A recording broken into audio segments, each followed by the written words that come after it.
পিডিএফটা দিয়েন। তো যাই হোক, এটা হচ্ছে আপনাদের লাস্ট চ্যাপ্টার, মানে ফাইন্যান্সিয়াল ম্যানেজমেন্টের লাস্ট চ্যাপ্টার হচ্ছে ওয়ার্কিং ক্যাপিটাল, যেটা আমরা আজকে শুরু করব। দেখেন এখানে লেখা আছে ওয়ার্কিং ক্যাপিটাল, যেটাকে আমরা বলছি কার্যকরী মূলধনও বলা হয়, অনেকে চলতি মূলধনও বলা হয়, যে যেভাবে বলতে পারেন না কেন দুটোই কারেক্ট, ওয়ার্কিং ক্যাপিটাল বা চলতি মূলধন বা কার্যকরী মূলধন। এখন প্রথমত যেটা আছে ওয়ার্কিং ক্যাপিটাল কি, এটা আমাদের অনেকে জানা উচিত, বা অনেকে জানি আমরা, অনেকে আবার নাও জানতে পারি, সেজন্য আমরা প্রথমত একটু ওয়ার্কিং ক্যাপিটাল সম্পর্কে আলোচনা করে নেই। দেখেন চলতি মূলধন বা কার্যকরী মূলধন বলতে যেটা বোঝায়, নর্মালি একটা বিজনেস ব্যবসা প্রতিষ্ঠান পরিচালনা করার জন্য প্রতিনিয়ত যে মূলধনটা প্রয়োজন, আপনাকে এভরিডে বা দৈনন্দিন কার্য সম্পাদনের জন্য যে মূলধনটা প্রয়োজন হয়, সেটাকে বলা হয় কার্যকরী মূলধন বা চলতি মূলধন। ঠিক আছে, মানে প্রত্যেক নিয়ত প্রতিনিয়ত যেটাকে আমরা বলি কারেন্ট মূলধন বা কার্যকরী মূলধন বা যেটা হোক না কেন, সেই জন্য দেখেন এখানে লেখা আছে একটা ব্যবসা প্রতিষ্ঠানের দৈনন্দিন কার্য সম্পাদনের জন্য যে মূলধনটা প্রয়োজন, সেটাকে আমরা কি বলবো, চলতি মূলধন বা ওয়ার্কিং ক্যাপিটাল। তো এটা মোটামুটি আমরা সবাই জানি, এই সংজ্ঞাটা বা চলতি মূলধন কাকে বলে এটা জানি। তো তারপরে দেখেন কি লেখা আছে যে ওয়ার্কিং ক্যাপিটাল, যেটা হচ্ছে দুই প্রকার, খেয়াল রাখবেন।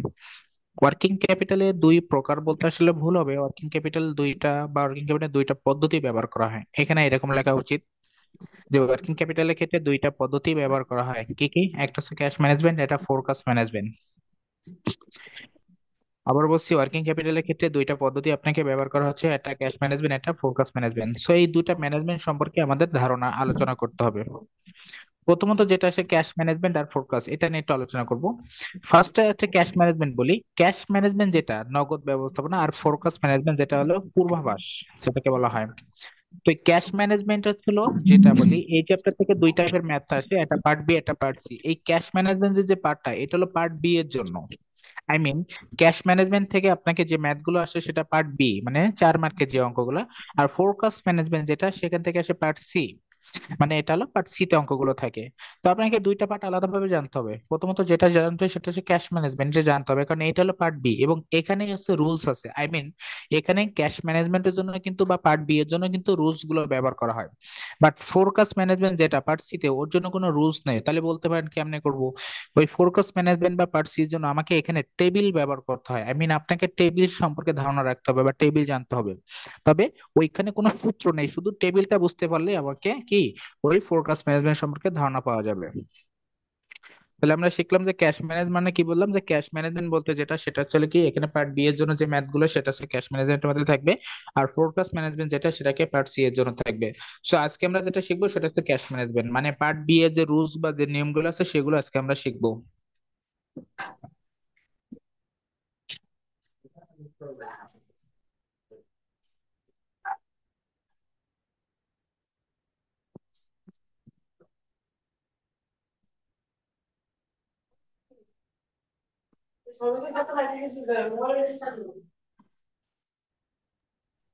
ওকে, তাহলে তাহলে আমরা প্রথমে এসেছিলাম, প্রথমে আজকে আমরা কি শিখবো সেটা হচ্ছে কি ক্যাশ ম্যানেজমেন্ট, যেটা আমরা এই জিনিসটা আজকে শিখবো, ক্যাশ ম্যানেজমেন্ট। এখন দেখেন এখানে একটু লেখাটা একটু উল্টো পাল্টা আছে, একটু উল্টো পাল্টা না, একটু অন্য লেখা আছে, এটা যেহেতু এটা হলো পিডিএফ, এখানে কারেকশন করা যাচ্ছে না। এখানে ফার্স্টে দেখেন আমাকে লেখা আছে ফোরকাস্ট ম্যানেজমেন্ট ফর্মুলা, ওটা ফোরকাস্ট ম্যানেজমেন্ট হবে না, ওটা হলো ক্যাশ ম্যানেজমেন্ট। ফোরকাস্ট ম্যানেজমেন্ট না, এটা হবে ক্যাশ ম্যানেজমেন্ট, ক্যাশ ম্যানেজমেন্টের ফর্মুলা হবে এটা, ঠিক আছে?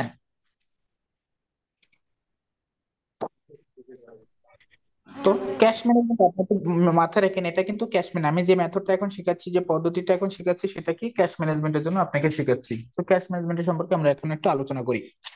আবার বলছি ক্যাশ ম্যানেজমেন্টে কিন্তু আমাকে কি, এটা পার্ট বি এর জন্য। সো আমরা যে মেথড গুলো আজকে আলোচনা করবো সম্পূর্ণ পার্ট বি এর জন্য। এক নম্বর যেটা সে দেখেন, প্রথমে যেটা সে ক্যাশ ম্যানেজমেন্টের ফার্স্ট যে জিনিসটা আমাকে জানতে হবে সেটা হচ্ছে অপারেটিং সাইকেল, বা আরেকটা নাম আছে অর্ডার কস্ট। আরেকটু বলে নেই, এই ক্যাশ ম্যানেজমেন্টের যে রুলস গুলো আছে সেগুলো শর্ট ফর্ম জানাটা খুব বেশি প্রয়োজন, কারণ এখানে এই শর্ট ফর্ম গুলো আপনাকে অঙ্কের মধ্যে কাজে লাগবে। তবে এখানে যে ম্যাথ গুলো বা রুলস গুলো থাকবে, সব রুলস এর কিন্তু শর্ট ফর্ম নাই, কিন্তু কিছু কিছু রুলস এর শর্ট ফর্ম আছে। এই জন্য যেগুলো শর্ট ফর্ম আছে সেগুলো আপনাকে ভালো করে বুঝতে হবে, যে এইটা শর্ট ফর্ম আছে আর এটা শর্ট ফর্ম নাই। এজন্য গড়ে শর্ট ফর্ম দেওয়া যাবে না, আবার শর্ট ফর্ম না দিলেও কিন্তু হবে না, এই জন্য বুঝতে হবে এগুলো। তো প্রথম যেটা আছে আমরা সেটা শিখলাম কি অপারেটিং সাইকেল বা অর্ডার কস্ট। মানে রেকর্ডটা দুইটা ভাবে থাকতে পারে, একটা কি নাম হচ্ছে অপারেটিং সাইকেল, একটা নাম থাকতে পারে কি অর্ডার কস্ট। এই রেকর্ডটা দুই ভাবে থাকে, যার একটা শর্ট ফর্ম আছে ওসি। তাহলে আমরা যদি বলি ওসি বলতে কি বুঝবো, অপারেটিং সাইকেল বা অর্ডার কস্ট। সূত্রটা দেখেন লেখা আছে এ এ আই প্লাস এসিপি, এটা হলো অপারেটিং সাইকেল বা অর্ডার কস্টের সূত্র। এখন অনেকে বলতে পারেন এআই টা কি, এসিপি কি, সেটা আমি একটু পরে বলতেছি আপনাকে। 2 নম্বর যে সূত্রটা দেখেন লেখা আছে ক্যাশ কনভার্সন সাইকেল। 2 নম্বর যে সূত্রটা ক্যাশ কনভার্সন সাইকেল বা ক্যাশ কনভার্সন পিরিয়ড, এটা একটা শর্ট ফর্ম আছে যেটাকে বলা হয় সিসিসি। ক্যাশ কনভার্সন সাইকেল মানে 3টা সি, যেটাকে বলা হয় সিসিসি অথবা সিসিপি, যেটাই বলতে পারেন না কেন আপনি। তবে নর্মালি ম্যাক্সিমাম ক্ষেত্রে যেটা থাকে সেটা হচ্ছে ক্যাশ কনভার্সন সাইকেল, মানে সিসিসি এই নামটাই বেশি থাকে।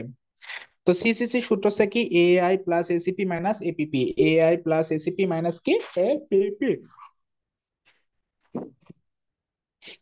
এটা হলো আপনাকে 2 নম্বর সূত্র।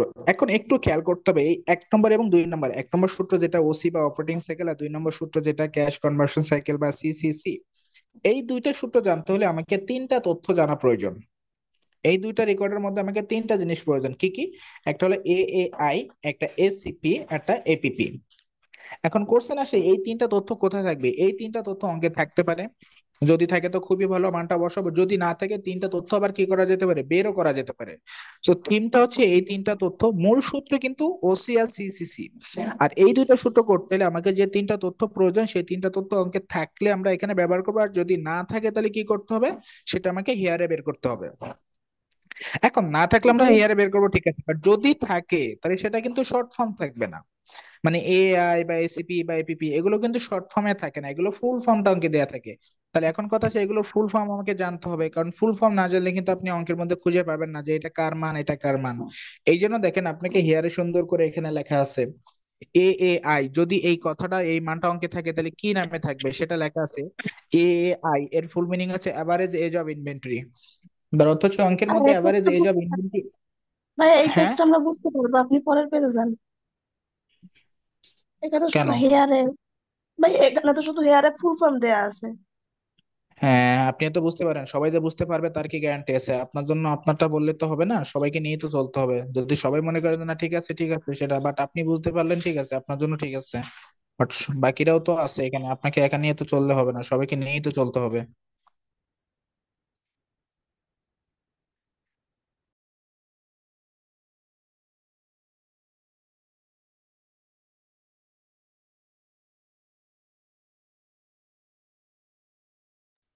আমার কথা কি আপনি বুঝতে পারছেন, থিমটা? হ্যাঁ ভাই, আপনি বুঝতে এখনো পারছি। আপনি এখনো সবকিছু বুঝতে পারেন নাই, কারণ এখানে যা লেখা আছে তার থেকে ব্যতিক্রমে কিছু থাকতে পারে। যখন আমি বলবো তখন সেটা বুঝেন, শুধু শুধু দেখে সবকিছু যদি বোঝা হয় তাহলে তো যাবে না। এখন সেখানে বলা আছে এআই, এআই মানেটা বললাম এভারেজ এজ অফ ইনভেন্টরি। এখন যদি এভারেজ এজ ইনভেন্টরি থাকে তাহলে এআই টা বলা হবে। এসিপির ফুল মিনিং আছে এভারেজ কালেকশন পিরিয়ড, আর এপিপি এর ফুল মিনিং আছে average payment period. I mean এইগুলো যদি ফুল ফর্ম আকারে থাকে তাহলে এই নামটা আকারে থাকবে। এখন কথা হচ্ছে এই 3টা তথ্য যদি থাকে তো ভালো, যদি না থাকে তাহলে আমাকে কি করতে হবে, বের করতে হবে। বের করার ক্ষেত্রে থিমটা কি, এআই যদি অঙ্কে থাকে বা এভারেজ এজ ইনভেন্টরি থাকে তো ভালো, যদি না থাকে তাহলে বের করার সূত্র কিন্তু পাশে দেখেন লেখা আছে 360 ভাগ ইনভেন্টরি টার্ন ওভার। ঠিক এসিবির ক্ষেত্রেও একই বার্তা। এসিবির ক্ষেত্রে সূত্রটা উপরে লেখা আছে 360, নিচে এআর টার্ন ওভার। এআর মানে কি জানেন? এআর এই মানে কি? অ্যাকাউন্ট সিক্সটি পাবো। Account receivable turnover. আর এপিপি 360 ভাগ এপি টার্ন ওভার, এপি মানে হচ্ছে অ্যাকাউন্ট পেয়েবল টার্ন ওভার। এইটা হলো আপনার এই 3টা তথ্য বের করার জন্য আমাকে যদি সূত্র যদি না, মানে 3টার মান যদি না থাকে তাহলে কি করতে হবে, এই সূত্র অনুযায়ী আমাকে কি করতে হবে, বের করতে হবে। এখন এইখানে একটা কথা আছে, দেখেন এআই এসিপি আর এপিপি প্রত্যেকটা জিনিস বের করার জন্য উপরে কিন্তু দেওয়া আসছে কত, 360। কিন্তু সব ক্ষেত্রে কিন্তু 360 আসবে না, ভালো করে বুঝেন, সব ক্ষেত্রে কিন্তু 360 আসবে না। এই 360-এর জায়গাটা চেঞ্জেবল হতে পারে, মানে পরিবর্তন হতে পারে। কথা হচ্ছে কখন আপনি অঙ্ক করার সময় কিছু কিছু অঙ্কে পেতে পারেন যে লেখা থাকবে অ্যাজিউম 1 ইয়ার সমান 300 দিন, এরকম কোন জায়গায় লেখা থাকতে পারে। অথবা লেখা থাকতে পারে অ্যাজিউম 1 ইয়ার সমান 250 দিন। তো যদি কোনো অঙ্কের মধ্যে লেখা থাকে যে 1 বছর সমান 300 দিন বা 1 বছর সমান 250 দিন, এরকম যদি কোনো টার্ম অঙ্কের মধ্যে উল্লেখ করা থাকে, তখন কিন্তু এই এ এ আই বা এসিপি বা এপিপি এইগুলো বের করার জন্য উপরে যে 360, ওইখানে কিন্তু আর 360 আসবে না। কথা আছে যদি অঙ্কে বছর সংখ্যা উল্লেখ করা থাকে যে 1 বছর সমান, আপনাকে বলে দেয় যে 300 দিন ধরো, তাহলে কিন্তু উপরে 360-এর জায়গায় কত দিতে হবে? ভাইয়া যত, যে কয়দিন লেখা থাকবে ওই কয়দিন। যে কয়দিন লেখা থাকবে ওই কয়দিন। বাট যদি কিছু উল্লেখ না থাকে, যে অঙ্কের ভিতরে বলা নাই যে 1 বছর সমান কতদিন বা এই টাইপের কিছু উল্লেখ করা নাই, দেন তাহলে আমাকে সেক্ষেত্রে কত রাখতে হবে? 360 তিনশো রাখতে ষাট হবে। হুম, তাহলে এটুকু কি আমরা বুঝতে পারলাম? তাহলে আমাদের সূত্র কয়টা গেল? দুইটা সূত্র হইলো। দুইটা। একটা হচ্ছে কি অপারেটিং সাইকেল বা অর্ডার কস্ট, আর 2 নম্বর হলো ক্যাশ কনভার্সন সাইকেল বা যেটাকে আমরা বলবো সিসিসি।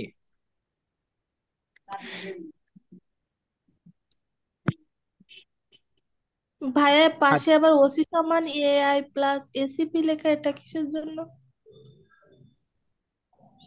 কোনটা? অপারেটিং সাইকেলের ওটাই। এটা তো অপারেটিং সাইকেলের সূত্র। ও, এটা তো অপারেটিং সাইকেলের সূত্র। আমাকে মূল রেকর্ড, আপনাকে অঙ্কের রেকর্ডে বলবো যে অপারেটিং সাইকেল বের করো।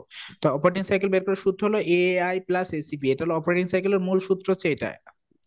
আর 2 নম্বর রেকর্ড আছে হলো সিসিসি, এটা হলো সিসিসি সূত্র হলো AI plus ACP minus APP, এইটা হলো সূত্র। এখন এই তথ্যগুলো আপনাকে লাগবে, তথ্য যদি না থাকে তাহলে হিয়ারে আপনাকে এভাবে এগুলো বের করতে হবে।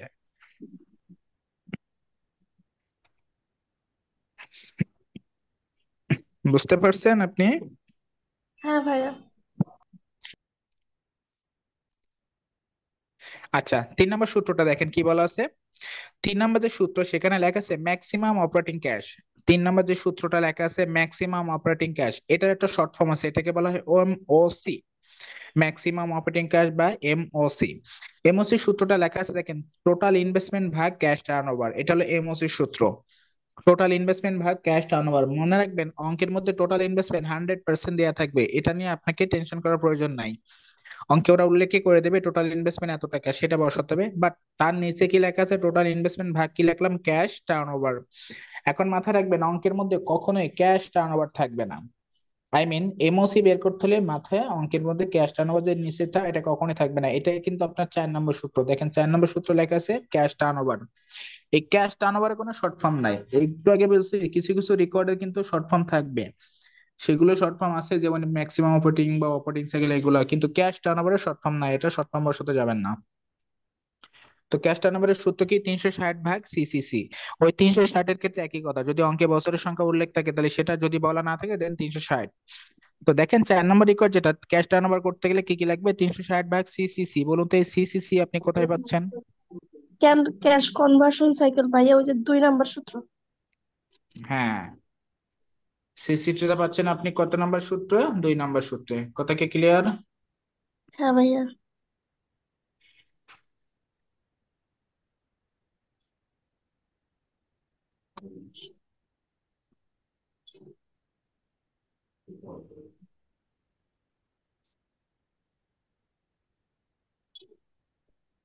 ওকে, এবার আসেন 5 নম্বর সূত্র।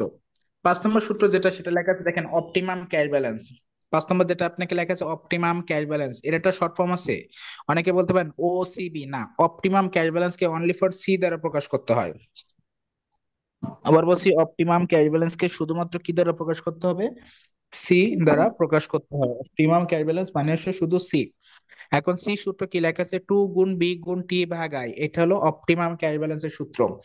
এখন এই সূত্র যখন ব্যবহার করতে যাবেন তখন অঙ্কে 2 গুণ 2 তো জানি নর্মাল 2, বি গুণ টি ভাগ আই, এ বি টি এবং আই এগুলো অঙ্কে থাকে, বাট এগুলোর ফুল মিনিং আছে, এগুলো ফুল মিনিং জানতে হবে।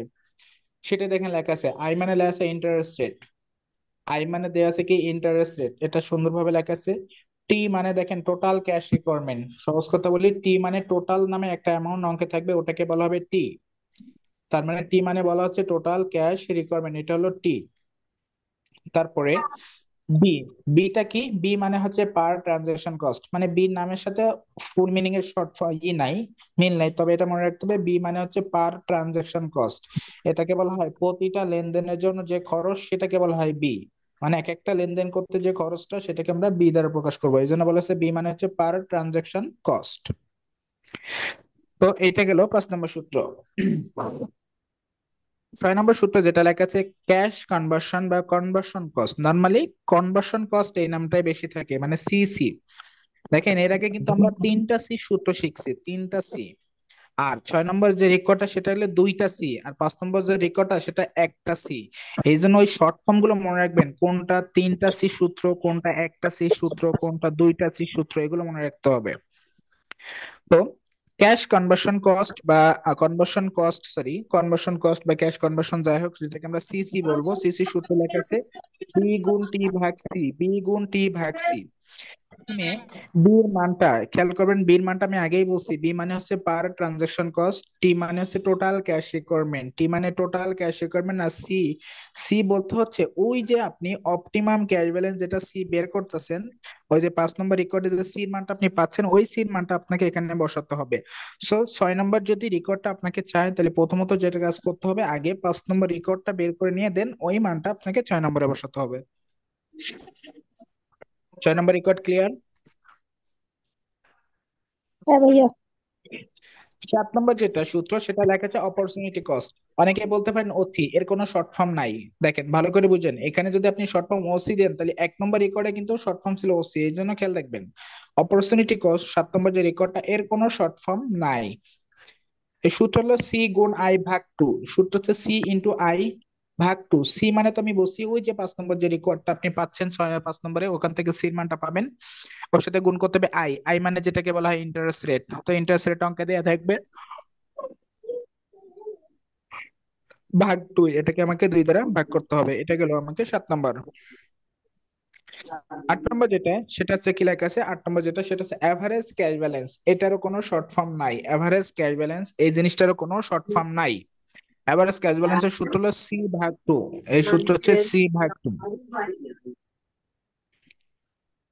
এরপরে 9 নম্বর যে সূত্র, সেটা লেখা আছে টোটাল নাম্বার অফ ট্রান্সফার, এটার কোনো শর্ট ফর্ম নাই, সূত্র হলো টি ভাগ টি সি। টির মানটা অঙ্কে থাকবে, সেটাকে সি দ্বারা ভাগ করতে হবে। আর লাস্টে যে সূত্র আছে টোটাল কস্ট বা টোটাল অ্যানুয়াল কস্ট, যে যেভাবে থাকতে পারে না, এক এক রেকর্ড এক এক নামে থাকে, কোথাও টোটাল কস্ট লেখা থাকে, কোথাও টোটাল অ্যানুয়াল কস্ট লেখা থাকে। তো টোটাল অ্যানুয়াল কস্ট বা টোটাল কস্ট যেটা থাকবে, সূত্র হলো সি গুণ আই ভাগ টু প্লাস বি গুণ টি ভাগ সি। সি গুণ আই ভাগ টু প্লাস বি গুণ টি ভাগ সি, এটা হলো আপনাকে টোটাল কস্ট বা টোটাল অ্যানুয়াল কস্টের সূত্র যেটা। এই হচ্ছে টোটাল 10টা সূত্র। এই যে 10টা সূত্র আপনি শিখলেন বা পড়লাম, এটা বলুন তো কোন পদ্ধতির সূত্র? ক্যাশ ম্যানেজমেন্ট নাকি ফোরকাস্ট ম্যানেজমেন্ট বলুন? Cash management. হ্যাঁ, এই 10টা সূত্রের মধ্যে দিয়ে আমাকে পার্ট বি টা করতে হবে, মানে পার্ট বি এর অঙ্ক মধ্যে এই 10টা সূত্র, এখানে কিন্তু পার্ট বি তে একটা অঙ্ক থাকবে, পার্ট সি তে একটা থাকে, তাহলে এইগুলো করতে পারলে ইনশাল্লাহ পার্ট বি তে একটা থাকবে, ঠিক আছে? তো পার্ট বি এর অঙ্কগুলো অনেক সহজ, ছোট ছোট ছোট ছোট অঙ্ক, খুব বেশি ভাইয়া বড় এই না এই অধ্যায় থেকে সূত্রগুলো। কি প্রতি বছরই অঙ্ক আসে? আসলে ইনভেস্টমেন্ট আপনাদের ফাইন্যান্সের টোটাল 6টা চ্যাপ্টার, ফাইন্যান্সের 6টা চ্যাপ্টারের মধ্যে সব জায়গা থেকে অঙ্ক আসে, ঠিক আছে? এখানে অঙ্ক আসে না এমন কোশ্চেন না, কারণ পার্ট বি এবং সি মিলায় তো আপনার অঙ্ক থাকে অনেকগুলা। পার্ট বি তে থাকে হচ্ছে 4-3টার মতো অঙ্ক থাকে, পার্ট সি তে থাকে প্রায় 5টার মতো অঙ্ক, তাহলে 5 আর 3 8টা অঙ্ক, চ্যাপ্টার মাত্র 6টা। তো হিসাব করলে দেখা যায় প্রতিটা চ্যাপ্টার থেকে আপনার অঙ্ক আসে, এরকম না যে এই চ্যাপ্টার থেকে আসে না। আসলে সব চ্যাপ্টারই ইম্পর্টেন্ট, এখন প্রত্যেকটা চ্যাপ্টার আপনাকে করতে হবে, কোনোটা বাদ দেওয়ার মতো নাই।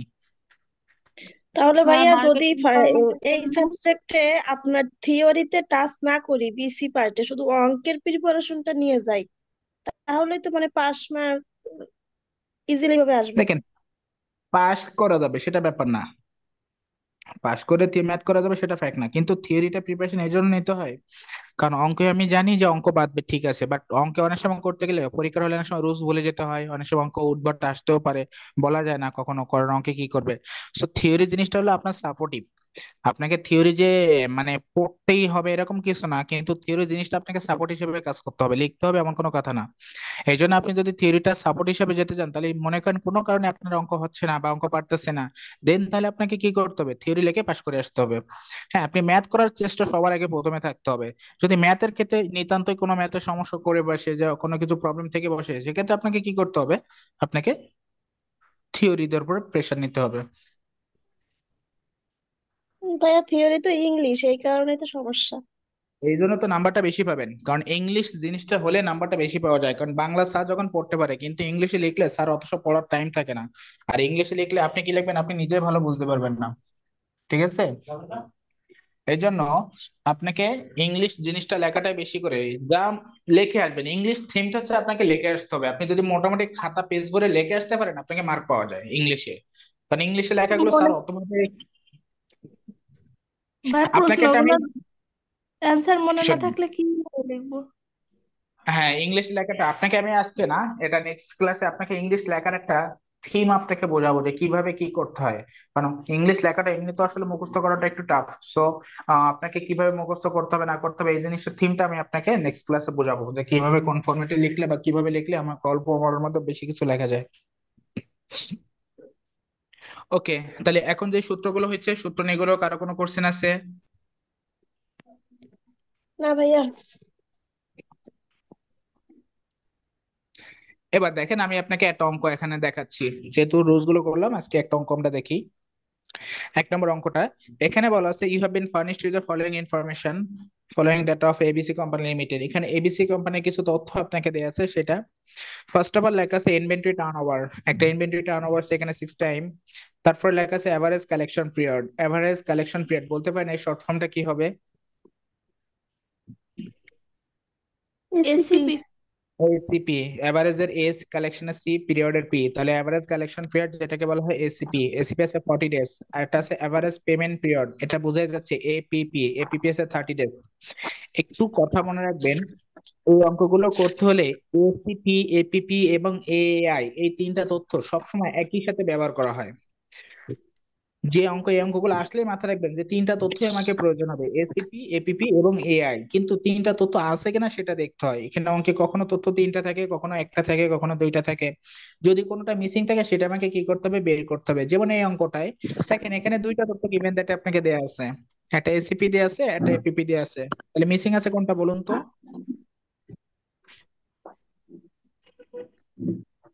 এখানে মিসিং আছে কোনটা, কোন তথ্যটা মিসিং আছে আপনাকে? এআই। হ্যাঁ, এআই, যেটাকে আমরা বলবো এভারেজ এজ অফ ইনভেন্টরি, ওই এআই তথ্যটা মিসিং আছে। তার মানে যেহেতু এআই টা মিসিং আছে, তাহলে আমাকে এআই টা কি করতে হবে, এখানে বের করতে হবে। এই জন্য দেখেন গিভেন দ্যাট একটু খেয়াল করেন, গিভেন দ্যাটে প্রথমে লেখা আছে এসিপি, তারপরে এপিপি, এরপরে দেখে কি ইনভেন্টরি টার্নওভার। এখানে ইনভেন্টরি টার্নওভার একটা তথ্য আপনাকে দেয়া আছে।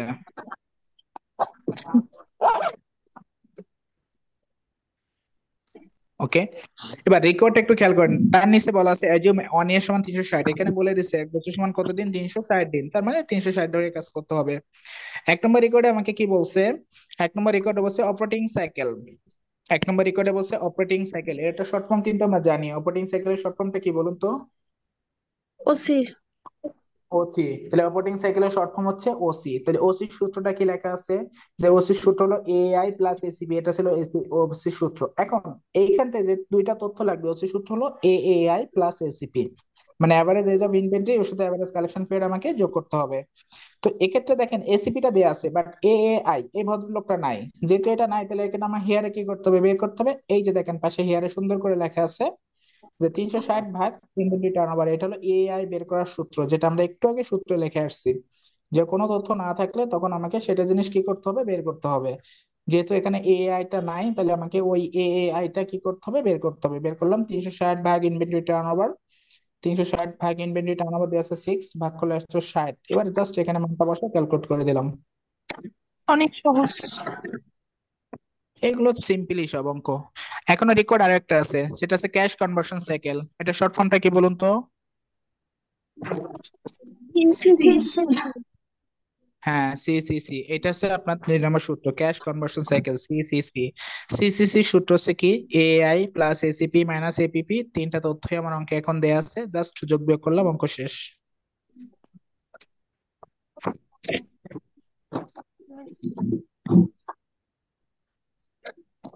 CP minus F. কোনো প্রবলেম আছে? No sir. এবার এই যে অঙ্কটা নিচে দেখতে যে আপনারা হোমওয়ার্ক লেখা আছে একটা অঙ্ক, এই অঙ্কটা আপনাকে বাসায় করতে হবে। দেখেন এই অঙ্কে এসিপি, এপিপি, এআই কোনো তথ্য নাই, তার মানে এখানে প্রত্যেকটা তথ্য আপনাকে হেয়ারে বের করতে হবে। মানে যে তিনটা তথ্য হলো average age of inventory, average collection period, average payment period, কোনো ভদ্রলোক এখানে নাই, তো সবগুলো আপনাকে নির্ণয় বের করতে হবে, হেয়ারে বের করে দেন, তারপর সূত্র বানান বসাতে হবে।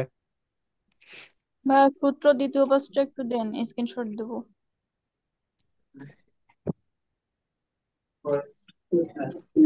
এটা হ্যাঁ।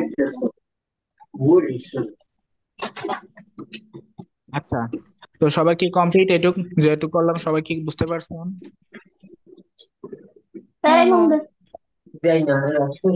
ওকে, আপনাদের আমাদের যে মার্কেটিং ডিপার্টমেন্টের একটু কোন কোন অঙ্ক হয়েছে আর বাকি আছে এটা একটু করার দরকার, দেখার দরকার। আচ্ছা ঠিক আছে, দেখতেছি আমি একটু। আচ্ছা, আজকে আপনাদের ক্লাসটা একটু আগে নেওয়ার কারণ আছে, আমাদের একটা প্রোগ্রাম আছে।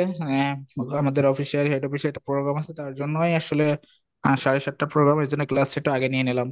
আর আপনাদের সামনের মাসে ক্লাস তো দুপুরবেলা হবে রোজার মধ্যে, সেটা বলাই আছে।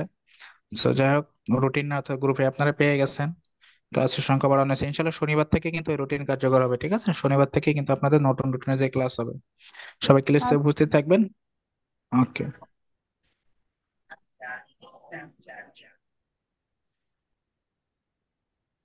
তো যাই হোক, ভালো হ্যাঁ, থাকেন। আমাদের মনে হয় 10টা চ্যাপ্টার আছে মার্কেটিং এর, ম্যাথ। হ্যাঁ, আমি আপনার সাথে দেখি কথা বলতেছি ব্যাপারটা নিয়ে।